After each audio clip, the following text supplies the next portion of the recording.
Welcome to the Strong Enough podcast, where we talk about the challenges and celebrate the triumphs of people from all walks of life. I'm your host, Claudia, and you may recognize this familiar face who is right here beside me. I am super excited to announce that this is going to be our new regular guest host. So you might not see her every single week, but you will be seeing a lot more of her. And I know that makes many of you happy. Jenn Rishel.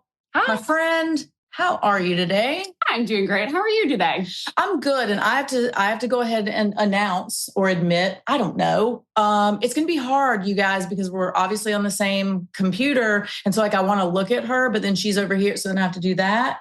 So then you don't get to see us. So we're going to do our best to look at you while we're talking. I know those of you that listen to this, you don't give a crap about any of this. So just ignore the last 20 seconds. But I just want to say, Jenn, super stoked to have you here. I know that the audience loves you very much. I love you very much. And we've had some interesting months, haven't we? Yes. Yes, we have. I mean, I don't even know where we want to start, you guys. We have so much to share with you, and we're going to tease it out over the next while. So you're not going to get it all during this episode. I have been doing a lot of court TV, so some of you may have seen that. So I apologize for not being diligent in releasing podcasts, but we are getting back on that bandwagon. We're getting back on it. Yes. Whatever it might be. And in doing so, we have new props. You see, we have at least one new set. Mm-hmm. We talk about some heavy shit here. So we now have a dumpster fire. Mm-hmm. Yes. To introduce at times when it might feel necessary. And we also have a unicorn, my high school mascot, a unicorn. So we don't have a name for the unicorn or the dumpster fire. So if you have ideas. But we forgot. Yes. About the sexy pickle. We got the sexy pickle. And we just don't think he's sexy, but I think he thinks he's sexy. What the pickle says goes. Okay, so we have props. We want to have fun because we know we're talking about serious stuff. So yeah, a lot going on. Court TV. This one got married, so that was exciting. That's a whole story. Not for today though. But what is for today is narcissism. That's a good one. Because we have felt a calling recently to talk about it. We've both experienced it in a lot of different capacities at work, friendships, relationships, parental relationships. And if we have experienced it in so many different forms, then you probably have as well. So what we want to do today is kind of talk a little bit about narcissism, and talk to you about what is and isn't narcissism, because that word is one of those lately that's being thrown around a lot. Everybody's a narcissist. Like if you don't like somebody, they're now a narcissist. Yes. Just like if you don't like a situation, it's now toxic. And see, we did not plan that. So you see, like it's that. Yeah. But I don't like that. I think we are overusing a lot of words like PTSD, toxic, narcissism. And what that does is it devalues those individuals, those circumstances that really do fit the bill. Agreed. So that's what we're going to talk about. Before we do that, I mean, Jenn, I don't know. Tell us some stuff. You brought the pickle out. I did. Give us something else. Well, so the new set is my beautiful new house that I live in with my new husband, which is also a new detail that developed over the past year. But yes, I am now happily married to the love of my life. And it's amazing that I was able to leave my very toxic work environments where I had a very narcissistic boss and was able to leave that And now I can do ministry full time, and I can work with my husband full time in our business, and then also do podcasts with my best friend. So that is the latest update. Yes. You mentioned a couple things that I want to roll into before we hit narcissism. And one of them is you said ministry. Mm-hmm. I want to hit that point real quick because it's important to me that people know that we are believers, and it's okay if you're not. Yes. We don't care. I mean, obviously we want everybody to go to heaven or what we believe in. But we're not here to judge. We're not here to say, anything about any individual decision. But what I want to say is you might hear us reference prayer or mm-hmm. God or something like that. And if that makes you uncomfortable, then I would just invite you to identify why that makes you feel uncomfortable, but then just sub in whatever makes you feel comfortable. So if you pray to unicorns, then when we say God, sub in unicorn. Again, we still don't have names for anybody. So if you have a name for any of these things, please let us know because we want to hear them. So Jenn, you talked about a narcissistic workplace. And I think that when we think about narcissism, we generally think about romantic relationships. We don't think about friendships, parental relationships, mm-hmm. Or workplaces. So I would love for you to talk a little bit about your workplace. And what I want to hear first is how did it happen? How did we go from this is a cool place to work to holy crap, I'm being gaslit. And if you don't know what gaslit means, we'll get to that. Yes. So it doesn't happen like a light switch. It's one of those things that kind of happens very slowly.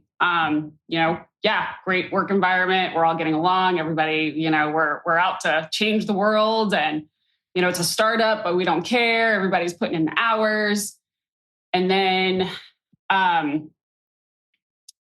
our new boss came in, and you could tell it was testing the waters, who was loyal to who and who was, who could be loyal to me, where are the cracks in here?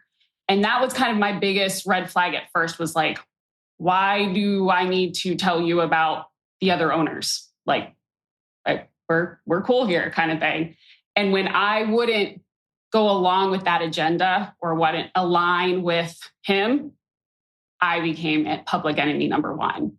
And that's when I call it the campaign happened, where my reputation started to get tarnished. There were little whispers here and there about my character and Jenn's not as honest as she says she is, or business wise, and she's not doing this, or she doesn't take care of you guys the way that you think she does. Planting those seeds of doubt. So it was a very slow and very deliberate, I would say, attack when you don't align with narcissists. If you stand up to them, that is one of the biggest things that they hate, is any kind of rebellion or resistance. I like what you said. Well, I didn't like it, but I relate to what you said about tarnishing your character. And I think there's probably a lot of people out there thinking, but Jenn, if you already worked there and had such a great reputation and relationship with others, how in the world did this person just shimmy on in and take that away from you? So I would love for you to talk about what these people, these narcissists, do to make that happen, because this is very common, you guys, that somebody with a stellar reputation, stellar standing, integrity, morals, ethics, they're the ones that get targeted and attacked. And this narcissist convinces the weaker minds around them. So will you talk a little bit about that? And I think that that's the biggest thing right there is that, in this situation, it was well, I can't go against this person because I don't want to lose my job. So there was another layer of fear added on to, I don't want to lose my job. I don't want to go against the grain. I need this job and I need this paycheck. And I totally understand that. And I was at that, I got to the point where it didn't matter anymore because it was so, I mean, I will use this word because it was so toxic to the point where I was physically sick. I mean, my Crohn's was flaring and I was like going in and out of Mayo Clinic with testing and stuff like that. So when I say toxic, like it was toxic. So I think that, again, they find the cracks and that's what they're really good at. They're really good at reading people. They're really good at who's loyal, who's not. Who's a little disgruntled, and that's where they find those and then they exploit that. So, okay, yeah. So, Jenn and, our lead so-and-so were really, really close. We traveled together, we did every event together, but little disgruntled because I was his boss. Maybe Jenn made a decision that he didn't like or appreciate. Yes. But it doesn't mean Jen's a bad person. Continue. So, and that's where it is they find that one little disgruntled, that one little, oh yeah. And that's where they buddy with you. Oh, well, you know what? We don't need this person. And, they're the reason why everything is the way that it is right now. So then that's what happens is like, I ended up getting blamed for everything, all the problems that were right now. And I was like, y'all brought me in here to clean up the problems. We knew the problems existed before I was here, but then it didn't even matter. It was, oh, well, everything's worse now because I came on board and I did this and I did that. We don't need her and da-da-da-da-da. And then it was slowly taking my power away, firing people that reported to me, not letting me know that they were letting go of these people. So then I had nobody who was quote unquote loyal to me anymore. So very much got me isolated. I had no allies, anybody I turned to say like, this isn't right. This isn't appropriate. It was, oh, well, we already warned about, Jen's the problem. Jen's, yeah, we thought she was going to be the savior, but it turns out she's the drama queen. She's the one that's causing all the problems. And so it was like, they were almost like they were pre-warned that I was going to go and I was going to make a complaint. And so like, if everything just fell on deaf ears at that point. There's so many things I want to hit on right now. Okay. I'm going to back it up because I want to start with what you said about, people needed their jobs, needed a paycheck. So they weren't willing to put their necks out there.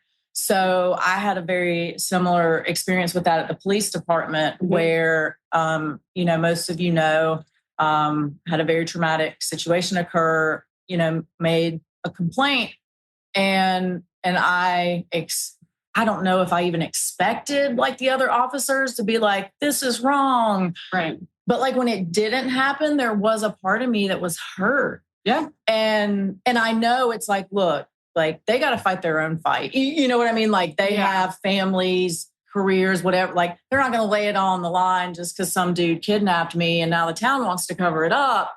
So I get it, but it hurts. It does. So like, what did you do to make that hurt less? Because I still haven't found it.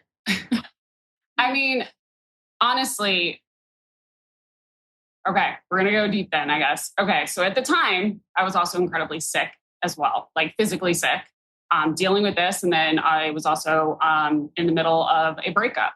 And so we're talking like full frontal attacks from all angles. So this is a spiritual attack. So to me, I recognize that. And I usually dig into my faith a whole lot more when I see this. And I know that maybe some people might not see it that way. Dig into your unicorn. Remember, we're subbing in unicorn. That's fine for today. But somebody wouldn't be fighting you as hard if there wasn't something valuable inside of you, is the way I look at that. Mm-hmm. And, I know in my heart, I knew that I was doing the right thing. I knew that I always had good intentions. Now, did I probably hurt people? Absolutely. Like, I'm a human being. We all do. And the problem is the intention. Was it out of malice, or do you unintentionally hurt people? And so, yeah, if you want to tear somebody's character apart, or somebody said something maybe out of anger or hurt someone's feelings, yeah, we all do it. We're not nobody's perfect. We're all human. But, it's the exploiting that, and so I knew who I was. I knew my character. I also had some pretty amazing people that had kind of surrounded me, this one included, but also at my job. And they kind of had seen the writing on the walls. And so we were kind of already working on a plan to get me to be removed from that situation to go to a different situation. Another division. So again, I had people in my corner, and sometimes it doesn't always happen. You've got to find people, because you can't fight this alone. You can't fight a narcissist. I'm going to tell you this right now. You cannot fight a narcissist. You are going to drive yourself crazy. I'm going to interrupt 1 second, because I have to, there's shows where it was like 2 snaps or whatever. Yeah. Because I want everybody to hear that, because this is one strong woman. This is a badass bitch right here. And you guys already know I'm a badass bitch. So it's not about that. It's that these people are so deeply rooted in evil that no matter how hard you fight, you cannot win in the games that they are playing. Because you fight from a side of where you have morals and they don't. Right. Because you are a means to an end to a narcissist. Mm-hmm. And until you understand that, that's why you can't beat them at their own game, because you're not a narcissist. You have feelings. You care about people. That's the reason you're in the situation that you're in. Sorry. Mm-hmm. So, the biggest thing for me was playing offense at that point. I knew people who knew me, who knew my character, knew my work ethic, who kind of saw what was happening. And again, I made sure I had some people in my corner. It wasn't that I was trying to go to war and go to battle with this person. I was just trying to protect myself and protect my job, protect my peace, protect my health, protect my career. And, it's hard when you're in that situation. And again, you want people, because again, the people you thought were like, hey, we thought we were going to be here through thick and thin, and they're gone. They're gone. I tailed it. And I'm telling you, probably the strongest men I've ever seen in my life, literally just, one bark of this very short individual, they were scared. They got scared. And, for whatever reason, that's... No offense to normal short people, but I just had to throw that in there. Continue. Sorry. I'm here all week. You are. Now you made me lose my train of thought. Okay, well, I'll step in with my next one then. So something else you mentioned, you said that this narcissist isolated you. Mm-hmm. So what that reminded me of, because earlier you talked about a little bit of financial control, the paycheck. Yep. Then you talked about isolation. You talked about bad mouthing. All these things, you guys, I hope you're all saying this right now. It's an abusive relationship. These are the signs of an abusive relationship. So did you recognize that this... Now, I know Jenn, unfortunately, like me, has had more than her fair share of abusive relationships in various forms. What advice or tips would you give to a normal person that unfortunately hasn't experienced some of the things we have? When can they start to realize that things might be in the hands of a narcissist? Let's say at work or in a friendship. So not in a familial or a romantic relationship. I would definitely say the gaslighting. That's probably one of the biggest ones. Mm-hmm. I was getting phone calls at 5:00 in the morning from my boss, cussing me out at 5:00 in the morning. And then it was, I never called you. That never happened. Call log. Like literally. I mean, they get you to try to question your sanity. Like, again, like, am I crazy for thinking this? Like, am I crazy to think that my entire team just turned on me? Like that they're snubbing me, that they're like, yes. Maybe I'm not a good person. Am I not a good person? Yeah. I thought I was a good person. I thought I treated my team really well. I thought I was a good boss. I thought I was fair. I thought I worked my butt off. I always ask people to work just as hard as me. If, I always outperformed. I was always the first one there and the last one out. That's all gaslighting, you guys. Yep. So some ways to think about it is, yes, when somebody makes you feel crazy, when you want the official, let's do official. This is Mayo Clinic. Is this? This is official definition from the Webster's dictionary. Webster's. Well, okay. Webster's legit. So let's hear it. All right. So gaslighting is a form of emotional abuse where someone manipulates a person into doubting their own reality, perception, or sanity. It's a tactic often used to gain power and control over another person. So there we are, back to the power and control, which is what we always talk about with domestic abuse in general. So gaslighting, if you still don't know what it is, I have a perfect example. Hopefully, I'm going to talk about a friend. I'm not going to name names, but this friend was in a relationship with a dude. So this was a female in a relationship with a dude. He had a secret email account. Okay. So he literally has joeschmo@gmail.com that was supposed to be secret.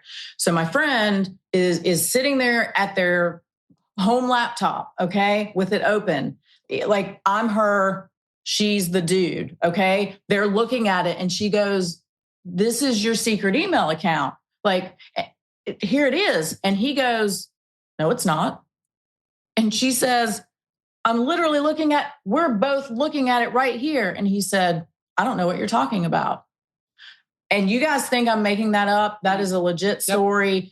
And that is what narcissists do, because then she's going to walk away. And this, again, is a strong, intelligent female, but who goes, "Am I crazy? Yep. Maybe I'm crazy. Maybe I didn't see that. Maybe, yeah, he must be right."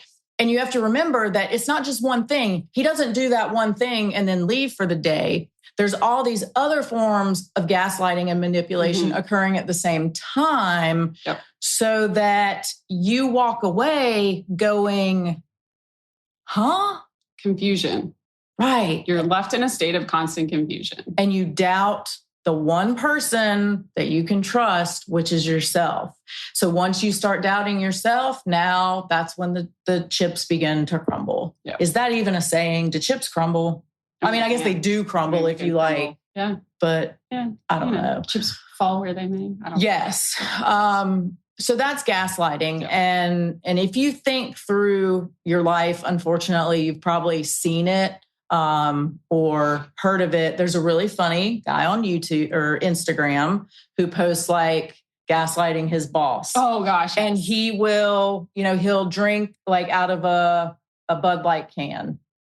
And his boss will be like, "Dude, are you drinking out of a Bud Light?" And then he'll lift up a Pepsi can and he'll be like, "No, Amanda," or whatever, "It's Pepsi." And it's meant to be a joke. Yes. It's parody. But that's gaslighting, you guys. That is a really basic definition of it. So it's literally doing something and convincing the person with all your might that they're not seeing what they know they're seeing. Mm-hmm. Or feeling too. Right. Absolutely. And basically doubting your reality, whether that's your reality in your feelings or reality. Yes. Sitting in front of you. So when you're in this situation, so we've now established that what gaslighting is. We've talked about this narcissism at work being really abuse. Mm-hmm. What do you do? Is there a way that you could ever salvage this? And maybe not you guys, there's not going to be a pleasant answer at the end of this. I'm just going to go ahead and tell you. But what do you think, Jenn? Do you think if you can identify the situation, is there a way out? Yeah. You leave the situation. Right. I hate to say this to you, but narcissists don't change. They can't. They can't, generally speaking. Especially if they have narcissistic personality disorder. that literally, they don't even have compassion. They don't even have the ability to feel. Like any person, whether they're even blood related or not, they are a means to an end to this person. So like, that's why you see a whole lot of serial killers that are narcissists, because I mean, they can literally go around killing people because they have no feelings. Like they have no empathy.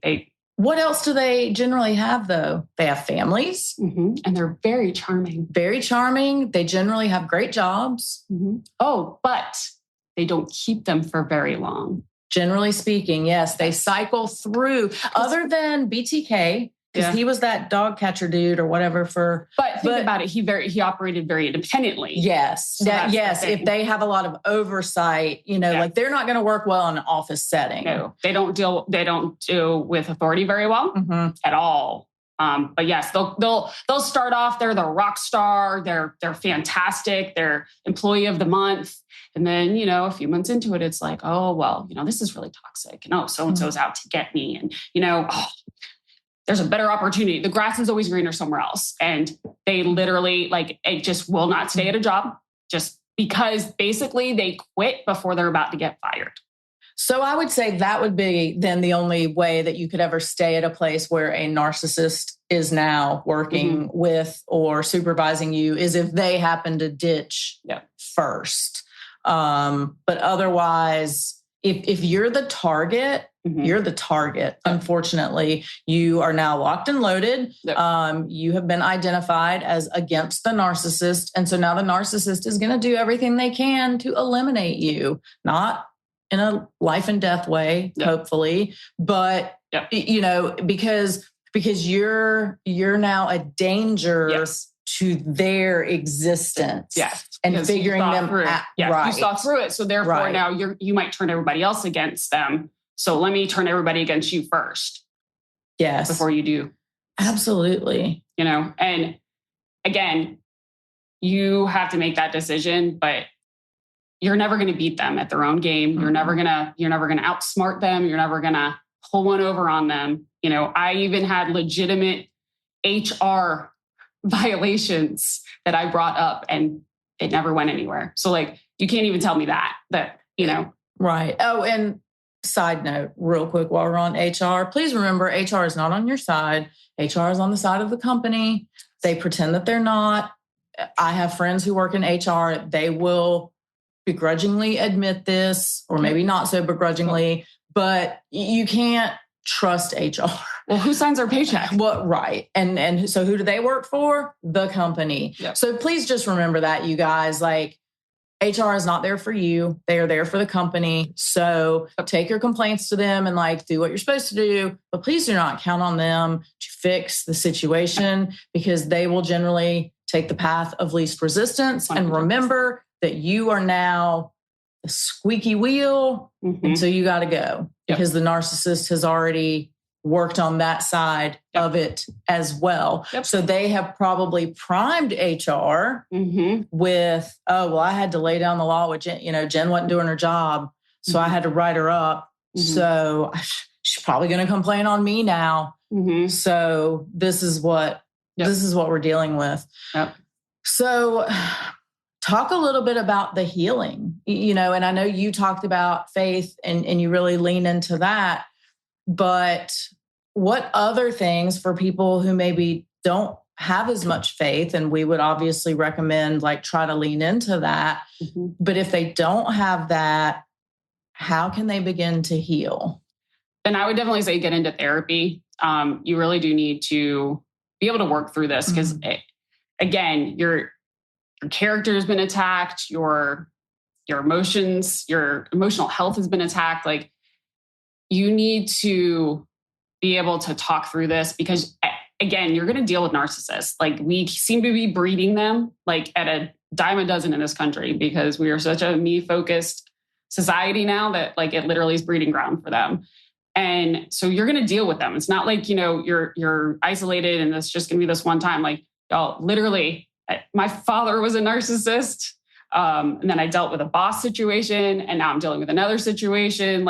So you're going to be dealing with them your entire life.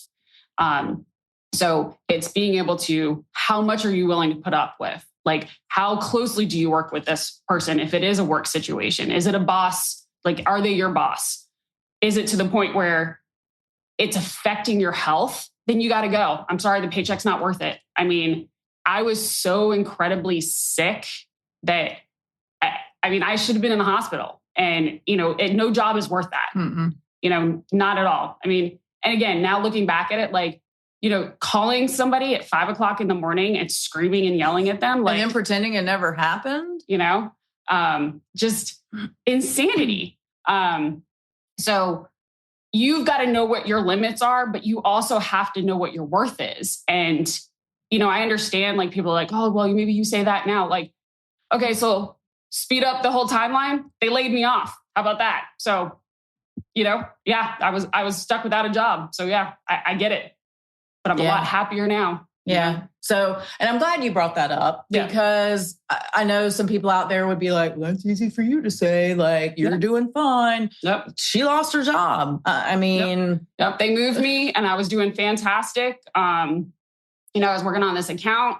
I had actually sold a whole bunch of vehicles for the company. I had made them a whole crap load of money for she was a rock star, despite what the narcissist told everybody. And, they laid me off because, again, I went against the grain. I was the squeaky wheel because I was the one that had the moral compass. I was the one that was the straight and narrow. So I want to talk about that for a minute, because I am also that person. Again, I am also not perfect, but generally speaking, I like to think of myself, and I believe that my action has proved myself to be a person of high moral standards. I have integrity. I have ethics. I work hard. I do all the things you're supposed to do. Why are we the ones that get attacked? Why is it us? Why isn't it slimy Sally in the corner? I don't know who Sally is. I'm so sorry if that's your name. But why is Sally like quiet in the corner? Why doesn't she get attacked? I think it's exactly that. You're a light, for one. Wait. You don't light up a room. You're just a light. Thank you. Okay. Because you guys realize she just almost committed attempted murder on me right then and there. I did not say you lit up a room. But if she had, that is attempted murder, and everybody here witnessed it. But you didn't. Go watch Dateline. So go ahead. Continue. I think it's partly that. Again, in my situation, it started off of, we're gonna run this company together and we're gonna be the best of buds. And I think it was originally, let me see if I can either take all the power from her, or if I can align myself and possibly us do it together. I don't think it was ever a we're going to do this together kind of thing. I think that was the way that it was, quote unquote, presented. So I'm trying to think of like why. I think it's one, people who end up in these relationships, and I'm going to go in the romantic side real quick, that constantly end up in relationships like this. A narcissist sees something in you that they know that they can control. And as hard as it is to say that, there's something in you that you need to work on and heal to stop attracting that. And I say that because I was in that position. So I say both that of us have been there, so we're not. No, but I'm preaching to the choir. Yeah, there's a crack in there somewhere, and that doesn't, again, make you a bad person or a weak person, but there's a crack that person identifies. Yep. And then they see that and they exploit that. Either that, or they see you as being a threat. That's what I was going to say. So it's one of the two. So it's either you're or both. And I think for me, it was definitely, he saw me as a threat at that point because I wouldn't align with him. So then it was a full frontal attack against me. Literally to the point where I even tried to say, like, I try to warn it. I'm like, hey guys, he's talking all this smack about so-and-so and so-so. You don't think he's doing it about you? And then it's too late. They're already in there. Yep. I think you're right though. I do think it's both, but I think a lot of times it is a threat because they know, so they have to identify very quickly when they enter a situation, and whether that's a workplace, a relationship, a potential relationship, whatever, they have to identify friend or foe. I was literally going to say that and I didn't want to. But then you did. So, but they have to identify friend or foe. So are you going to be a person that I can control or are you going to be a person that I have to take out? So that's where I went with the light, because that's where I go back to my faith. Right. Usually people who are narcissists are not Bible walking, relationship, Jesus having people. They sometimes claim to be, and that is a distinctive tactic to disarm you.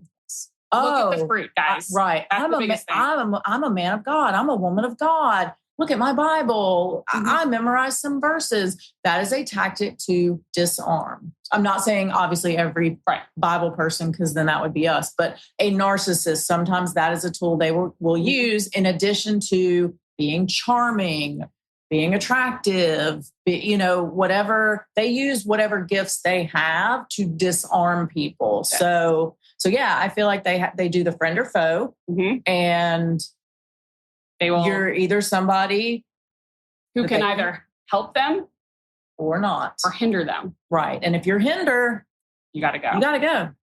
So, yep. So what has it been like for you? Talk to me about, because I know your life is good. We got some bumps in the road, but I want to talk about that specifically, or pacifically, as some people say. I hate that, you guys. What I want to talk about, though, is what additional insight has that given you as you now move forward in other projects in a new season of your life? What has that given you? So how do we look at this, and not as a gift, but like as something that you can utilize in a positive manner? Yeah, I truly believe that God has given me this discernment to really be able to judge people. Not in, I'm sitting here judging you by your actions, but like judging if you're a good fit for us, like to be in our circle, or to be, to do business with, or for you, the dumpster fire. So, I think that's one of the biggest things is that I have tried to lean on is really working and leaning on that discernment and listening to my gut and praying a lot and asking God to guide me and guide my steps. And that even includes, people who come in and out of our lives, or people who approach us now for, business ideas. But sometimes, you don't know who somebody is. And, again, they could come with the most stellar resume. Cool. Who are you inside? What does your heart say? What does the fruit in your life say? Like, that's where we're at. And so that's what I was saying, is judging by the fruit of somebody. When they say that, I'm a person of God. Okay, well, look at their life. Like, what do they have in their life? Like, are they tithing? Are they blessing? Are they speaking life into people? Or are they just, going to church on Sundays and saying, yeah, guys, I checked that off in my box. That's what I say about look at their life. Look at the people in their lives. Look at the relationships that they have. Is there genuine love in the relationships that they have with people, or is there a sense of fear? Like, that's the biggest thing with narcissists, that there's the people around them don't genuinely love them. They're around them either out of fear and loyalty. And usually it's fear because there's some type of blackmail or financial control or hanging something over your head, or, hey, you remember when you were really low? Remember that time I helped you? Like, they're real good about reminding you of your flaws and of your mistakes that especially at your lowest of your lows. But the moment you bring up one of their mistakes or criticize them, no. That is, they flip out. So again, that's another sign of dealing with a narcissist. They're real quick to point out everybody else's flaws and criticize everybody else, and to remind you of how much they helped you and did for you. How worthless you have been or are, and how much because of them you're flourishing or can flourish. And you again, would be here where it wasn't for me. What does that go back to, you guys? An abusive relationship. It's the exact same thing. Do you ever feel guilty? And maybe not today, and maybe it is today, but after going through something like that, do you ever feel that guilt of like, oh God, I should have known. Yes and no. I mean, the thing is, okay, yeah, so like sometimes does it help the situation, identifying it? Because, sometimes you can't get out of it right away. I couldn't. I'll be honest with you. Like I identified the situation pretty early on, but I was still kind of stuck in it. Again, I had to line things up in order to remove myself from the situation because it was my job. So I don't know. I don't know if that answers your question or not. No, it does. And I guess what I'm getting at is like, I want people to understand that this can happen to anybody. Yeah. You know what I mean? And I know in dealing with abusive relationships, we do often blame ourselves. That's true. Like, oh, I did it again. I did it again. Or, I remember that red flag and why didn't I pay attention? So giving yourself grace, I think, is the biggest thing. And then also, again, recognizing that these people are master manipulators. They're good, you guys. Really good. They're charming. Again, they wouldn't be where they are in life if they weren't. Right. So you aren't their only quote unquote victim. Just know that. You might feel isolated, but believe me, you aren't the only person. They've got a trail of bodies behind them at this point. Right. And unfortunately, we don't see everybody's case or circumstances on Dateline or Court TV or X or Instagram. Yeah. So it's like, you do feel like, am I the only one? Yeah. And you're not. And you're definitely not even with that individual. I'm sure just this one individual that we're speaking of right now, even in that one company, has probably already left a significant wake. Oh, yes, absolutely. Bodies in the wake. Why am I having issues today with like our phrases, cliches? We've been off our game. We have. I mean, we're still fantastic, right, as you can tell. But I'm gonna toot our horns for a minute. Beep beep. So we were in New York for a moment, and then we had some great time in New York over the weekend. Mm-hmm. We had some unexpected trashery come our way. Yeah. I really don't even know what to call it. And we're going to get into it. Don't worry, but later. But we had some trashery come in and we decided to turn a dumpster fire into a unicorn and a pickle party. And so we took ourselves down to Atlanta and spent the week in the studio at Court TV. Yeah. It was so amazing. And I say we because it was legit a partnership. Somebody over here was like hanging out with producers and whatnot. I was on camera. And she was like doing everything else. I was the press secretary. She was. And get you a friend. Let me just say this. And I know I'm way off topic, but I'm not.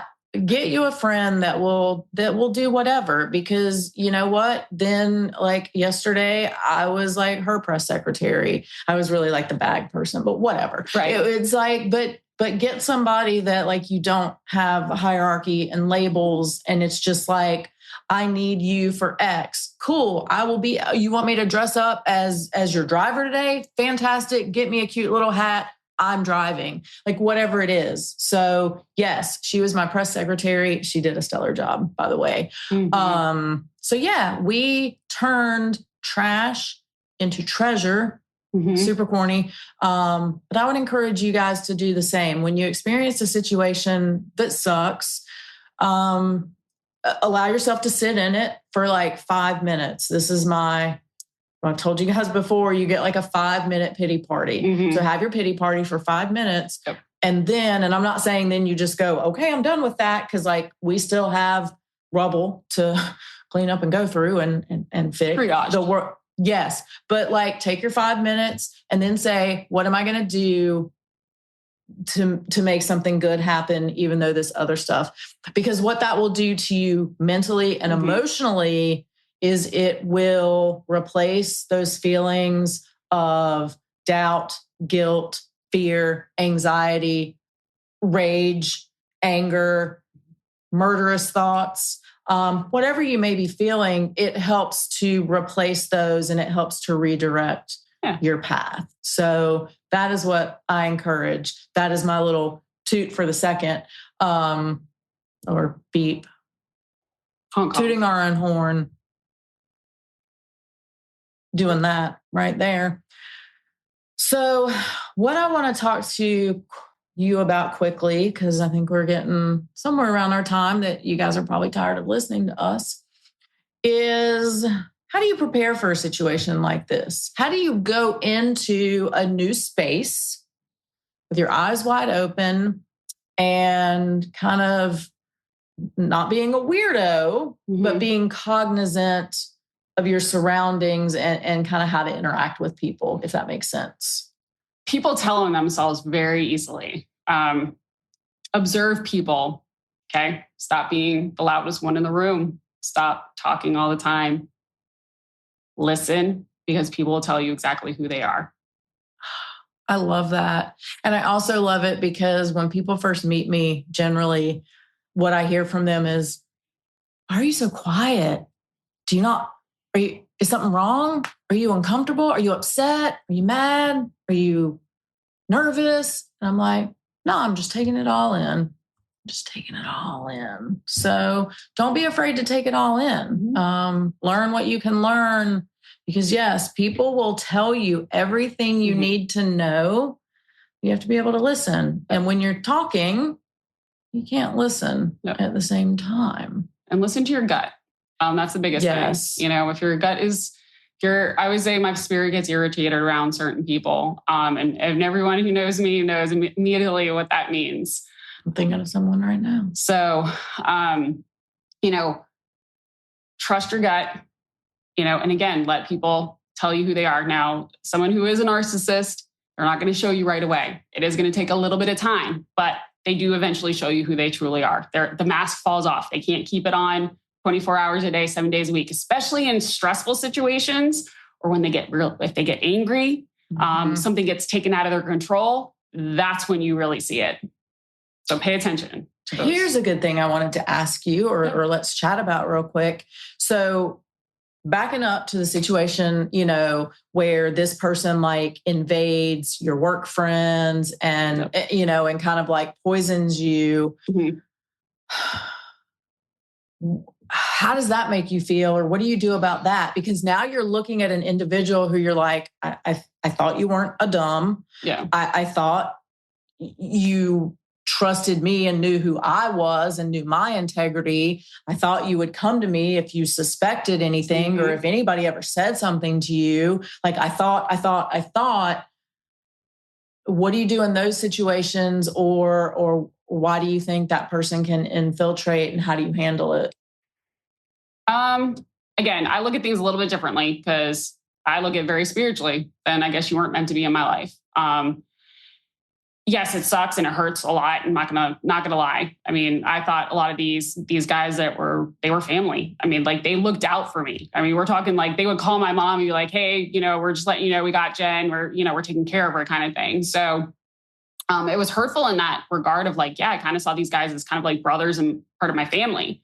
But then when I was like, if you're that quick to believe someone about me after you have spent this much time with me, and you've only spent this much time with this other person, either I don't really know who you are then, or you're so weak that you aren't who I thought you were either. Because again, most of all these guys were former military, like big bad guys that are, yes. But even the ones who aren't. And I love what you said. And you said exactly, what I wanted you to say, or, what I thought you might say is that this is the time that unfortunately you realize that those people that you thought were your friends weren't and aren't as smart, strong, loyal, anything, as you thought they were. And that's very hurtful. It is. And telling, but better to know now than even another year down the road when you're that much more invested, or you've spent that much more time, or given your time, your vulnerability, you to that person even more. And now they do it. So I also try to look at it as like, well, you suck. In simple terms, you know. Thanks for letting me know. Yeah, thanks for letting me know today before I won the lottery and was going to give you like a Lambo. Right. You know. So, or like a cool vacation. Or all of the above. You know. Jenn, what do you think? Because we got some back episodes that we're going to throw in the mix here. We are already talking to people that we together are going to bring on. So, Jenn, I would love to hear, throwing you just right out there right now, who should we talk to next? You don't have to name a name, but like, what type of individual do you think we want to bring on next? I don't know, man. I don't know if your audience is ready for this. I mean, they might not be, but they're my audience. And now they're our audience. They are. And so if they're our audience, then they're ready. All right, y'all. Are you guys ready for this? Let's take a dive into the crypto world. I think we should. You know what, you guys? The crypto world is a scary place. It is. And it is very misunderstood. It is very misjudged. Yep. There's a lot about it that isn't well known. Yep. And because of the recent lawsuits, the presidency now that is pro crypto, and then you've got all this new legislation that's coming in. So, hate to say this, but it's here to stay. And do you hate to say it? I mean, actually, I don't. She doesn't. I really don't. So I love crypto. She does. We do. Yeah. So I think maybe we should start preaching and bring on a guest and talk about some crypto one day. Yeah. So you guys know, whatever guest we bring on is always going to have a story to tell. They're going to have a story about trauma to triumph, challenge to victory, something like that. But I love that idea. I think we have some great potential crypto ladies. Oh, yeah. We got in mind. Great crypto ladies community. And you know what? I think that would be a great topic for our audience to hear about, because this is a world where you can dip your toe in and really start creating some security for yourself, potentially. Now, it's just like the stock market, you guys. There's risks involved. So we want to put that out there. This will not be a crypto class. Nope. Okay? There's plenty of people out there. Plenty of people, and we might have one new one for you soon. But this will simply be, a strong woman who's maybe going to talk about her experience entering a male-dominated world with very little known about it.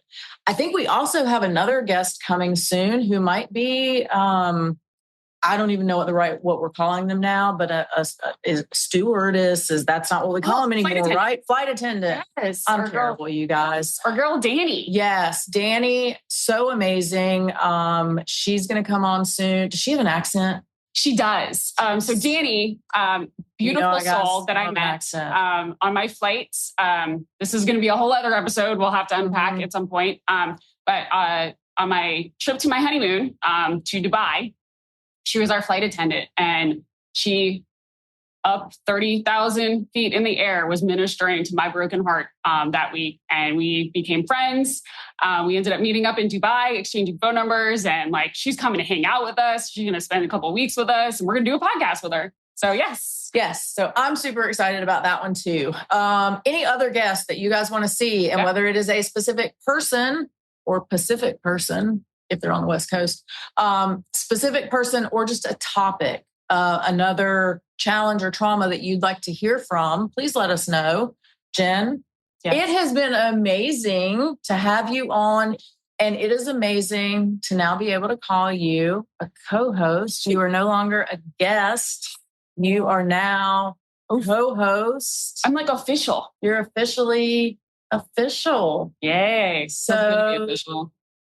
I think it does feel good to be official, and I'm glad to be official with you.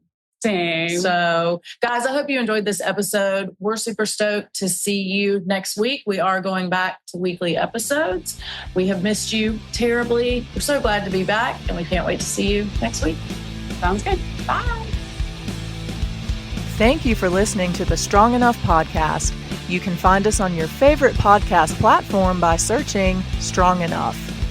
Don't forget to follow us on Instagram and Facebook at strongenoughpod. If you have suggestions for an upcoming episode or a future guest, please reach out.